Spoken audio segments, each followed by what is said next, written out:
That is, oh my God, that is absolutely superb. Guys, you have got to make this at home. No excuses.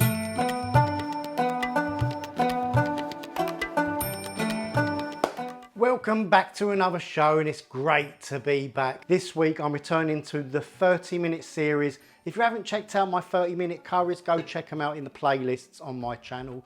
They are fantastic. Every 30-minute series curries cover for families of 4. They've got all your classics in there, your garlic chili chicken, your tikka masala, your Rogan Josh, your dopiaza, and everything in between, so go and check them out. Today, something a little different, something that I actually did last summer as part of my Balti series, which I've never actually converted to a home curry. It's Kalimirch Murgh, or Murgh Kalimirch, which when translated means black pepper chicken. Kali, black, Mirch, chili or pepper, Murgh is chicken. Now all the ingredients will be in the description box below, so I'm just going to detail them out, and you can just screenshot the description box and go shopping and be throwing in all your different ingredients. Some of these ingredients are optional extras, so you add them if you prefer them. I'm going to go and grab a beer, and I suggest you do the same. There we go, nice half pint of Lowenbrau. Some people say to me, Al, why do you drink when you cook, or why do you feel the need to drink when you cook? Well, I look for any excuse that I can, and cooking's one of those excuses, but you'll find that once you've had a pint or half a pint and your shoulders drop and you get a little bit more relaxed, your motivation increases, you start not to worry and panic about burning things just seem to come out a whole lot better. But drink responsibly. I'm going to be using 900 grams or a kilo of chicken thighs. These are boneless and skinless, but if you don't like thighs, I do recommend you give them a try, but if you don't like thighs, you can go with breast of chicken or whatever cuts you want, bone-in chicken, boneless. You just add them a little bit later in the recipe. Here I've got one large diced green bell pepper. I've got some mixed powder or curry powder. I've got some salt, some cumin seeds, some paprika, some chili powder, some methi, some garam masala. I've also got 2 tablespoons of freshly chopped or blended garlic. I've got 150 ml of oil here. Now you may know, those that have watched the series, that I use olive oil in these curries because we're not using intense heat for these. They are cooked more in a traditional style, and in that case you can use olive oil, which is anti-inflammatory. So for all those with arthritis that can't bend your wrists or your hip, and you can't go out disco dancing on a Friday night, use olive oil. It will do wonders for your aches and pains. It certainly does mine. And I'm using some leftover mushrooms. Now, black pepper chicken and mushrooms is an amazing marriage. If you've got any mushrooms, and if you like mushrooms, feel free to add them. If you don't like mushrooms, sorry Gary eats, don't add them. I know Gary doesn't like mushrooms. This ingredient is where the curry really takes off. Now it's called a black pepper chicken, and I'm using some nice fresh whole black peppercorns, and I'm going to grind them when the time's right, and I'm going to coarsely grind them, and they're going to go in late on so that they're nice and fresh and vibrant with all of their pungent flavours, and they go in late on, they release their flavours into the curry, and the black pepper flavour in the curry is sensational. Now the base for the curry is onions, but how do we do our onions? Again, those that are used to the 30-minute series will understand that I boil onions. I'm using 600 grams of onion, and I'm boiling it for about 15 minutes, 10 or 15 minutes, and then I'm draining the water into a jug, and I'm keeping around 500 ml of that onion water, and I'm blending the rest of the onions up into a nice smooth paste, which is basically what you would get if you did the whole authentic way and you cooked your onions down for half an hour, 40 minutes, and they break down. Well, we're speeding up that entire process by boiling them first to get out that bitter sulfuric taste from the onion, and then we're going to fry them again and cook them and make a nice base for this lovely black pepper chicken curry. Right, the fun part, let's start cooking. Right, let's start, shall we? So in goes our oil. We're going to add our cumin seeds. Now we're going to flavour that oil with that lovely cumin and a piece of cinnamon. Did I mention cinnamon? No, there's some cinnamon. We're going to infuse that oil with the lovely flavours of cumin and cinnamon. Once we've got our cumin and cinnamon in there, we're going to add our garlic paste.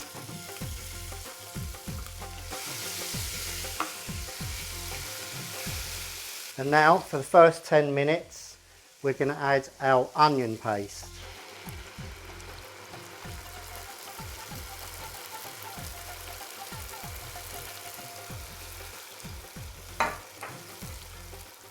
Right, this is going to be the first 10 minutes. So let's put 10 minutes on the clock. Now there's no need to stand over this. You can put the lid on and fry this out for 10 minutes. And we'll proceed with the next steps. I'll see you in 10. While we're waiting for our onions to cook, did you know I did a collaboration with one of YouTube's finest restaurant food reviewers? Yes, that's right, Gary Eats. And he came to my house and we collabed together and I cooked him 2 curries that you can find in this channel. And he ate my food, didn't tell me the score, and then he reviewed me behind my back. Now I've only seen the video, it was released Friday, so I know what Gary gave me. He gave me, well, I'm not going to tell you, you're going to have to find out. I'll leave the link in the description box below. Go check out that video. It was amazing. I hope you enjoyed those clips. Right guys, so that's the first 10 minutes over. Let me turn off the alarm. I've just mixed up 4.5 tablespoons of tomato paste. That's double concentrate tomato paste with a little bit of water. That's going in the curry. Back to the second stage of the curry. Now look at these onions. They're nicely fried down, nicely cooked. This pot is fantastic for cooking these kind of family curries. I'll leave a link in the description box below. And they're called SQ Professional. They are die-cast aluminium, so they've got perfect heat conduction and they've got space age non-stick. What you want to do is turn that right down, because now we're going to make the curry paste. You're going to just add all your spices into the sweetened onion. And you're going to make like a curry paste. Now, you can add a little splash of the onion water at this stage. That's it, just mix all those lovely spices, release all the aromatics, stir them all in there. There you go, didn't need to add any water. Right, that's the base done.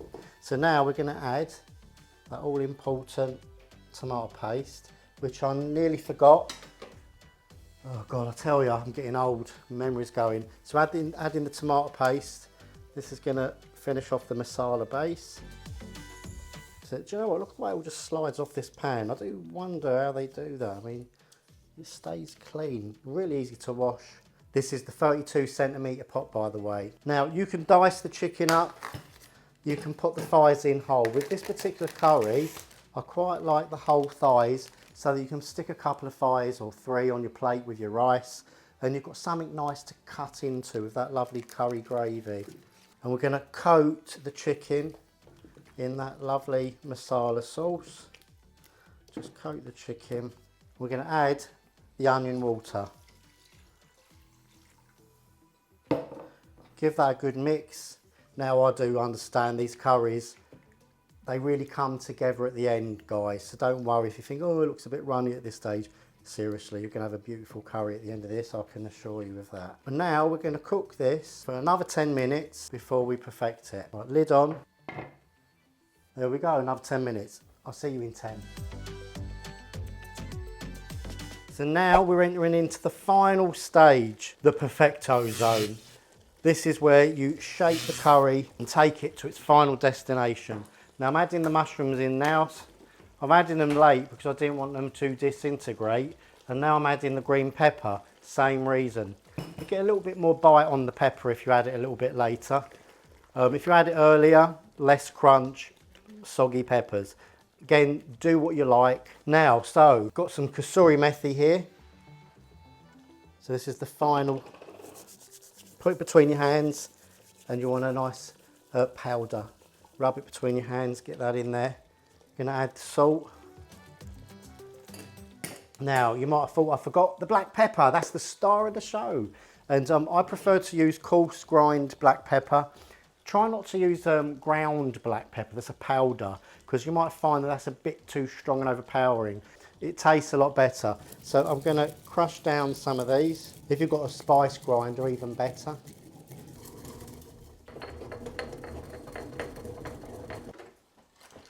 Oh God, that was a bit of a workout. So from those whole black peppercorns, I want to put in a tablespoon. There's my tablespoon. Give that a mix. Oh my God, I'll tell you something, black pepper is totally underrated. Did I start the final 10 minutes? No, I didn't. So let's put 8 in, because I've probably been cooking it for 2 minutes anyway. Now for the final stage, you want to leave the lid off because we want to reduce it down and thicken that sauce a little bit. Oh my God, that is superb. That is absolutely superb. You know what? I'm going to put a little bit more black pepper in that. Let's go to town. Why not, eh? Oh, it's got a bit of a kick to it. I don't know if that's come from the black pepper or the chilli. That has now got 7 minutes until it's done. Now, one bit of advice is I'm using an indoor burner for the sake of facing the camera. Otherwise, I'd be using this cooker, but then I'd have my back to you. And that wouldn't be entertaining, would it? What I would say to you is, obviously, if you've got any other different kind of cooker, like just a regular gas cooker or induction, take your time with this. 30 minutes is the quickest that it can be done, as demonstrated by myself now on this channel. But if it takes 40 minutes or 50 minutes, for a family 4, a fresh home cooked BIR stroke authentic style curry, that's not much time to wait at all. Now I'm saving this for my family. We're having this for tomorrow's dinner because tonight I'm going out for dinner.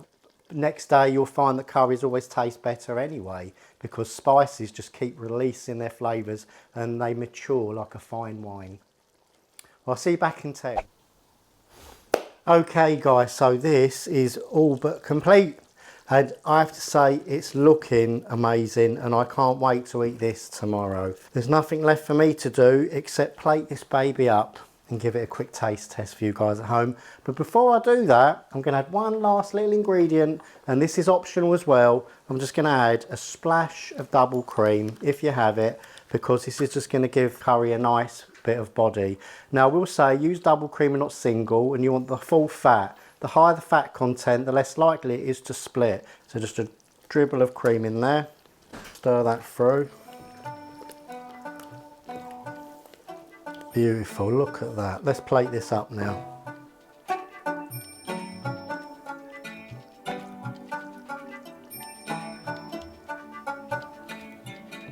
Let's give this a taste, yeah? Oh, this is amazing. Going with a little bit of chicken. Oh my God. That is absolutely superb. Guys, you have got to make this at home. No excuses. Make this at home. Anyway, that's the show over now, but I'll see you again next time with some more curries. And coming soon, and I'm not sure when, I'll be recording some reviews in some Indian restaurants all over the UK. And I might just turn up in your local town. I'm Al, and I'm out of here.